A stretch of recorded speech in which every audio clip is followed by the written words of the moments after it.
Rasil TV. Untuk Islam yang satu. Masih bersama Mbak Mona, kita bincang komunikasi, bahas tentang mabuk kepayang terhadap yang namanya gawai tadi. Kalau boleh kita bandingkan dengan diri sendiri, kayaknya kita semua ada di dalam lingkaran yang sama. Sesuatu yang mungkin lebih keren banget untuk kita pahami terkait dengan ini apa, Mbak Mona? Mbak Nuning, saya baca sebuah tulisan yang menarik sekali tentang analisa bagaimana Rasulullah mendengarkan gitu ya. Ada nilai-nilai universal yang kita bisa lihat dalam konteks Islam ternyata, Mbak Nuning. Jadi ada seorang laki-laki menceritakan kepadaku sebuah cerita, maka aku diam untuk benar-benar mendengarkan, seolah-olah aku tidak pernah mendengarkan cerita itu. Padahal sungguh aku pernah mendengar cerita itu sebelum dia dilahirkan. Itu bagaimana Rasulullah Shallallahu Alaihi Wasallam dalam salah satu hadisnya, kita bisa lihat ini dari Atta bin Abi Rabbah. Pengabaian terhadap orang yang sedang bercerita itu kalau di dalam agama kita seberapa tinggi ya tingkat nggak bolehannya gitu? Saya tidak tahu, tapi saya membaca dari catatan-catatan ini tuh bagaimana etiket dalam bergaul, etiket adab dalam berinteraksi itu sangat dijaga. Sangat dijaga oleh Rasulullah, dan itu menjadi panutan kita semua. Kemampuan mendengar di dalam komunikasi itu paling tinggi dalam berbagai kegiatan komunikasi, dari mendengar, bicara, membaca, menulis. Mendengar itu paling tinggi porsinya, 43%-an sekitar segitu, dibandingkan bicara yang sekitar 32%, menulis, membaca dan lain sebagainya. Cuman ada berapa belas persen dan lain sebagainya. Bayangkan coba, porsi terbesar itu mendapat perhatian yang sangat baik. Apabila engkau sedang duduk berbicara dengan orang lain, hendaknya engkau bersemangat mendengarkan, lebih semangat engkau berbicara. Itu bentuk kepedulian berarti. Bentuk kepedulian. Jadi kalau orang itu lagi serius ceritanya, terus kita diem aja ya, dingin. Mata tidak memandang. Komentar apa yang akan terjadi kalau kita tadi mainan gawai? Nggak bisa, pasti kita akan skip attention. Itu susah lah, yang ini ngeliat sini, yang ini ngedengerin, ini susah gitu loh. Dan oke, jadi ini kan harus apalagi mengetik. Belajarlah menjadi pendengar yang baik sebagaimana engkau belajar menjadi pembicara yang baik. Luar biasa ini. Jangan memotong pembicaraan juga. Jadi Ibnu Abbas menjelaskan 3 sikap yang baik ketika berbicara. Ya, teman dudukku atau teman bicaraku punya 3 hak yang menjadi kewajibanku. Pertama, aku arahkan pandanganku kepadanya jika berbicara. Aku luaskan tempat duduknya. Jika ia akan duduk, dikasih tempat nih gitu ya, dipersilahkan supaya nyaman orang tersebut. Dan aku dengarkan dengan seksama jika dia berbicara. Masya Allah.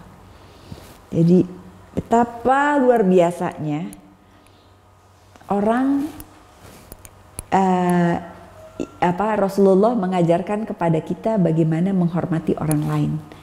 Ini penting buat kita untuk kita menjadi referensi, memberikan perhatian diantaranya yang terganggu pada gawai tadi. Yang gawainya itu udah ngegulung banget gitu. 2015 Mbak Nuning yang riset tadi, 79% udah nomophobia, 23%-nya udah on the way to nomophobia. Begitu Mbak Nuning. Jadi baginda Rasulullah Shallallahu Alaihi Wasallam selalu memperhatikan lawan bicaranya. Kalau orang itu ketawa, beliau juga ikut ketawa. Kalau dia takjub, beliau juga ikut takjub. Luar biasa. Mengikuti derap irama apa yang orang bicarakan itu. Begitu, Pak. Terkait dengan hubungan suami istri, Islam mengajarkan banyak hal. Ada dulu pernah beberapa waktu yang lalu di konseling by phone ada yang bertanya, ketika suamiku, imamku sibuk dengan gadget, anak-anak pun kemudian ketularan, saya 2-3 kali membentaknya. Saya tahu itu dosa, tapi saya sangat lemah dan saya sangat tidak punya kesabaran dengan imamku yang seperti ini. Aku harus ngapain nih, Mbak? Nah, pertanyaan itu muncul, saya bilang benar juga sih, sebagai ibu dia ingin yang terbaik untuk keluarganya. Tapi kalau contoh dari ayah adalah seperti itu, terus kalau dia mau ngatur-ngatur ayah dosa, katanya kita wanita, istri kan nggak boleh gitu sama suami. Ini harus gimana dong Mbak Nuning? Nah, Mbak Mona punya jalan nggak agar yang kita inginkan bisa terwujud, tapi kita juga nggak dosa sama suami? Mohon maaf, saya melihatnya tidak dosa karena kita meluruskan jalan yang benar gitu, ya kan? Kita tahu atas sesuatu, kita mengajak berbicara karena siapa menurut saya yang bertanggung jawab terhadap keluarga adalah kita semua. Kita mengambil bagian di dalamnya dan ikut bertanggung jawab terhadap keluarga, karenanya perlu mendiskusikannya dengan baik, perlu ngomong dengan baik. Ini perlu jadi warning ya, perhatian ya gitu. Yuk kita diskusiin, bayangin nih kayak gini, coba bayangin kalau itu terjadi pada saya, apa yang terjadi, ya kan? Kita mengingatkan nih satu sama lain, menempatkan sebuah kondisi pada orang lain sehingga empati muncul, simpati muncul, bisa merasakan suasana psikologis yang terjadi pada saat diabaikan seperti itu. Sehingga kita sama-sama membuat kesepakatan. Yuk kita sepakatnya apa yuk gitu untuk keluarga kita gitu. Semua orang menurut pendapat saya punya tanggung jawab, apalagi yang dewasa ya. Ayah ibu punya tanggung jawab untuk taman rumah tangganya ini dirawat bersama. Ya, itu bisa saja kondisinya terbalik ya. Ibunya yang terlalu asik dan segala macamnya.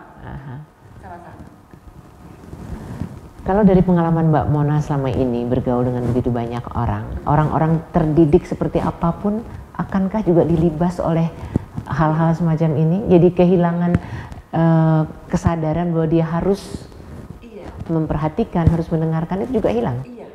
Jadi ini nggak peduli kepada siapa. Iya Mbak Nuning, itu yang terjadi. Jadi Mbak Nuning, ini karena apa? Mengapa demikian? Ini karena di dalam alat teknologi ini banyak sekali kegiatan-kegiatan kesibukan profesional pun masuk ke situ gitu loh. Jadi kita kehidupan sosial, kehidupan profesional, kehidupan personal masuk ke situ semua. Akibatnya kita menjadi tergulung oleh alat itu. Karenanya mari kita sadari, ini lagi ketemu orang nih, yuk kita punya kesepakatan. Ini ada satu kelompok, keren nih Mbak Nuning, satu kelompok, si kelompok itu kelompok diskusi gitu ya, kelompok diskusi keagamaan sebenarnya ya. Yang dilakukan adalah sebelum pengajian tersebut, kita simpen handphonenya di basket ya, gitu Mbak Nuning. Di basket disimpan yuk semuanya simpan di sini, kita simpan di situ ya. Itu tadi yang kayak gitu, yang kayak tadi Mbak Nuning omongin. Terus nanti kita sama-sama lihat nanti ya, setelah sekian lama kita sama-sama lihat, simpan lagi ya gitu. Jadi tetap diberi waktu untuk peduli pada benda satu itu karena setelah sekian waktu. Kalau nggak gelisah kan? Nah si gelisah itu diselesaikan gitu. Supaya perhatiannya terhadap dialog kita yang terjadi ini jadi lebih fokus lagi.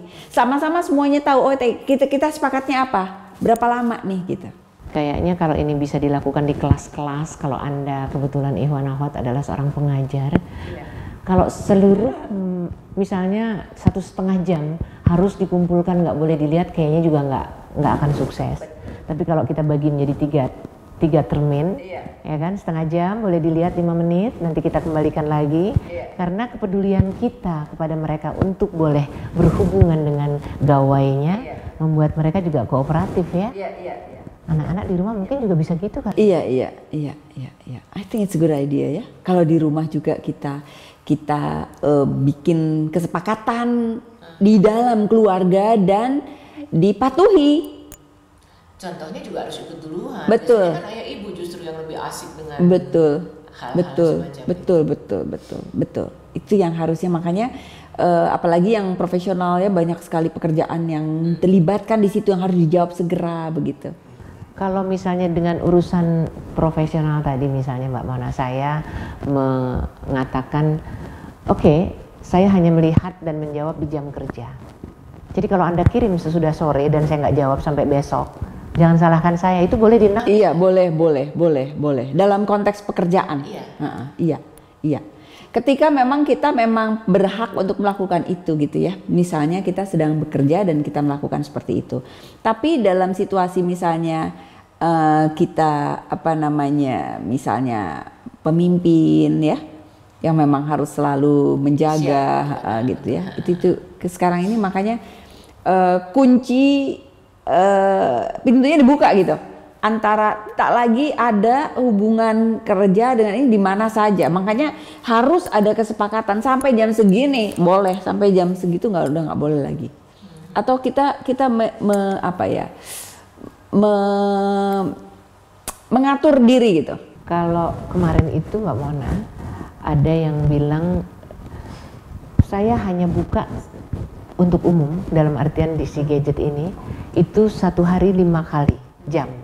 Jadi kalau misalnya Anda kirim jam 2, saya tidak akan jawab karena saya membukanya itu jam 7 pagi, jam 12, pokoknya di jam-jam tertentu itu.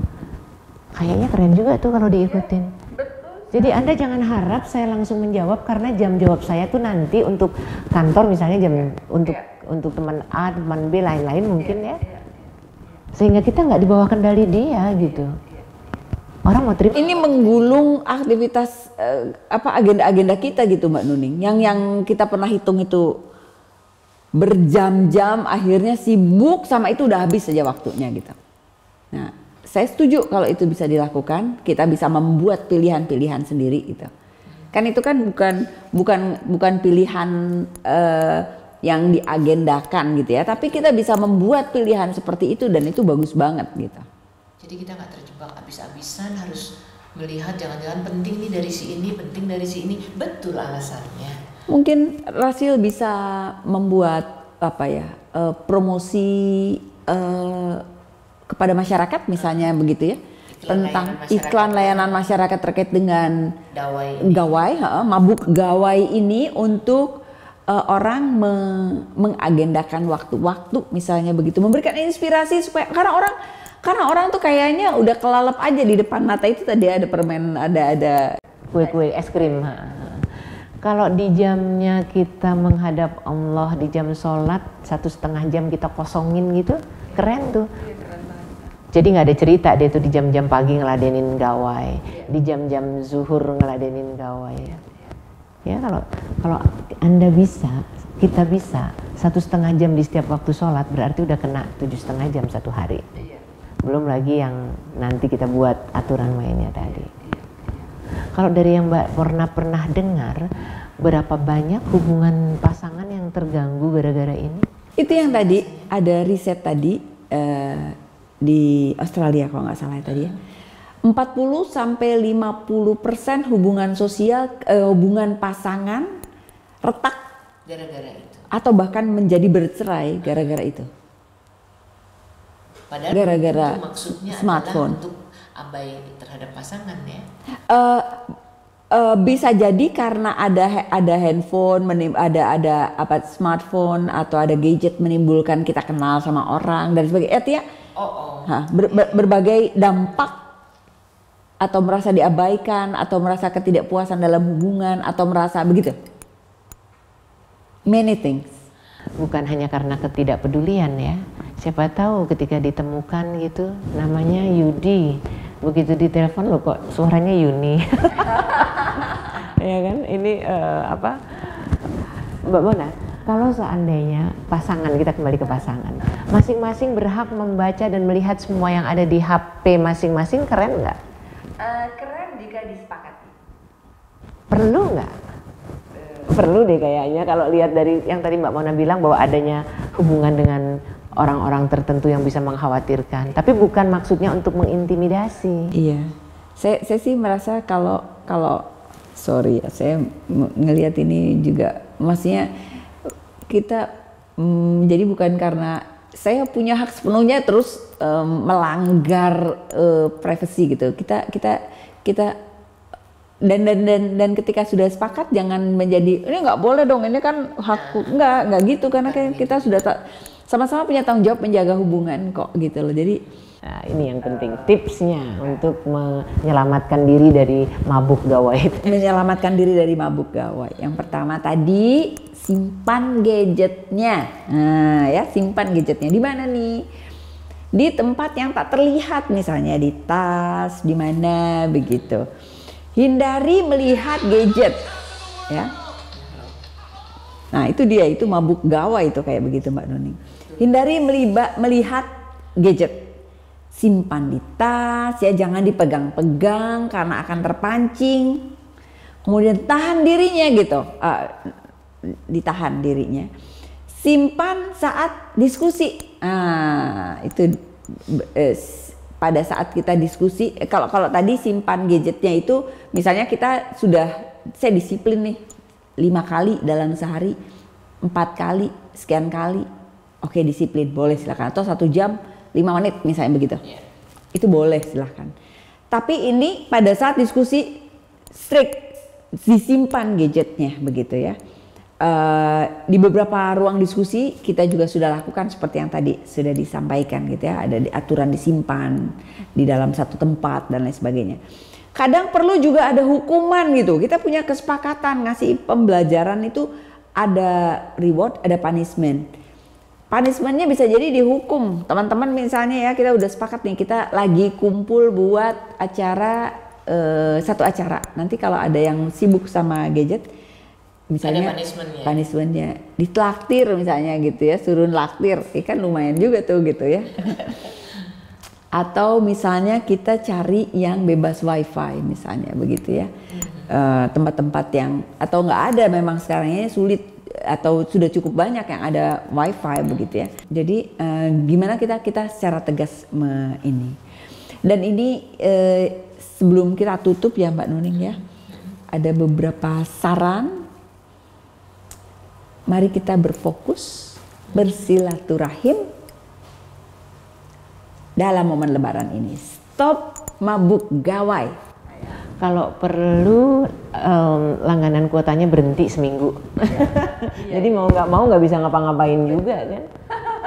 Kalau nggak ada kuota kan kita nggak bisa ngapa-ngapain.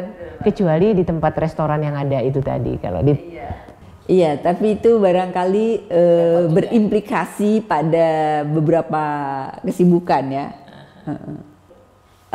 Be present, hadir gitu ya. Kalau lagi ketemu, jiwa raja pikiran, betul. Miliki yang engkau miliki. Ya, miliki yang engkau miliki. Kita ini sedang memiliki momen ini. Kita sedang memiliki kebersamaan ini yang jauh-jauh nih, mudik nih jauh-jauh nih gitu ya. Begitu sampai di kampung sana, yang jauh yang kita hubungin. Yang jauh yang kita hubungin. Mari kita memiliki yang kita sedang miliki ini, gitu ya. Kemudian kebahagiaan kita berinteraksi, bersilaturahmi yang ada di depan kita, ini perlu kita miliki. Dan yang paling penting juga Allah ridho tadi. Sekali lagi, stop mabuk gawai.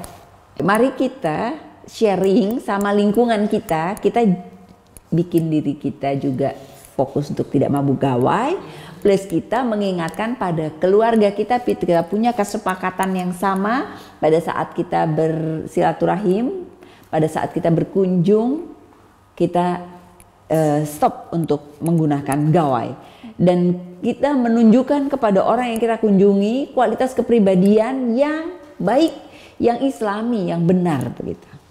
Begitu Mbak Nuning. Iya, jadi ikhwan akhwat, apa yang Mbak Mona sampaikan di bincang komunikasi mudah-mudahan membuat kita semakin memahami kalau Rasulullah begitu peduli yang namanya mendengar, menyimak dengan memandang yang bersangkutan, bukan hanya peduliannya setengah-setengah atau seberapapun. Mudah-mudahan di bulan yang penuh berkah ini kita semua sanggup dan mampu serta mau memperbaiki perilaku terhadap kemabuk kepayangan kita terhadap gawai ini ya. Jangan sampai kita dikendalikan oleh benda yang memang sangat luar biasa membantu tetapi juga menghancurkan. Baik, terima kasih Mbak Mona. Billahi taufiq wal hidayah. Wassalamualaikum warahmatullahi wabarakatuh. Rasil TV untuk Islam yang satu.